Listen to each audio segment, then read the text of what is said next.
ಸಾಹಸ ಸಿಂಹ ವಿಷ್ಣುವರ್ಧನ್ ಅಭಿಮಾನಿಗಳಿಗೆ ಸಿಹಿ ಸುದ್ದಿ ಸಿಕ್ಕಿದೆ. ಇತ್ತೀಚೆಗಷ್ಟೇ ವಿಷ್ಣುವರ್ಧನ್ ಸಮಾಧಿ ನೆಲಸಮದಿಂದ ಸಾಹಸ ಸಿಂಹ ಅವರ ಅಭಿಮಾನಿಗಳು ಆಕ್ರೋಶ ಹೊರಹಾಕಿದ್ರು. ಇದೀಗ ಇದೇ ಬೇಜಾರ್ನಲ್ಲಿದ್ದ ವಿಷ್ಣುವರ್ಧನ್ ಅಭಿಮಾನಿಗಳಿಗೆ ಚಲನಚಿತ್ರ ಮಂಡಳಿ ಗುಡ್ ನ್ಯೂಸ್ ಕೊಟ್ಟಿದೆ.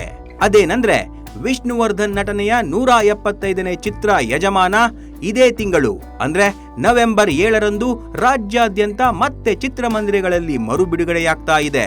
ಯಜಮಾನ ಸಿನಿಮಾದ ಆಡಿಯೋ ಮತ್ತು ವಿಡಿಯೋ ಗುಣಮಟ್ಟವನ್ನ ತಂತ್ರಜ್ಞಾನದ ಸಹಾಯದಿಂದ ಮತ್ತಷ್ಟು ನವೀಕರಣ ಮಾಡಲಾಗಿದೆ.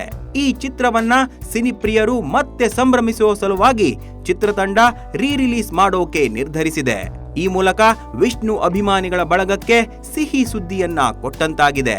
ಈಗಾಗಲೇ ಬುಕ್ ಮೈ ಶೋನಲ್ಲಿ ಟಿಕೆಟ್ ಬುಕ್ಕಿಂಗ್ ಆರಂಭವಾಗಿದ್ದು ಇದೇ ತಿಂಗಳು 7, 8, 9ರಂದು ಬೆಂಗಳೂರಿನ ಚಿತ್ರಮಂದಿರದಲ್ಲಿ ಯಜಮಾನ ಸಿನಿಮಾವನ್ನ ಮತ್ತೆ ತೆರೆ ಮೇಲೆ ನೋಡಬಹುದು. ಇನ್ನು ಯಜಮಾನ ಸಿನಿಮಾದಲ್ಲಿ ವಿಷ್ಣುವರ್ಧನ್, ಶಶಿಕುಮಾರ್, ಅಭಿಜಿತ್, ಪ್ರೇಮಾ, ರಮೇಶ್ ಭಟ್, ಅವಿನಾಶ್, ಪವಿತ್ರ ಲೋಕೇಶ್, ಟೆನಿಸ್ ಕೃಷ್ಣ, MN ಲಕ್ಷ್ಮೀದೇವಿ, ಶೋಭರಾಜ್ ಮುಂತಾದ ಕಲಾವಿದರು ನಟಿಸಿದ್ದಾರೆ.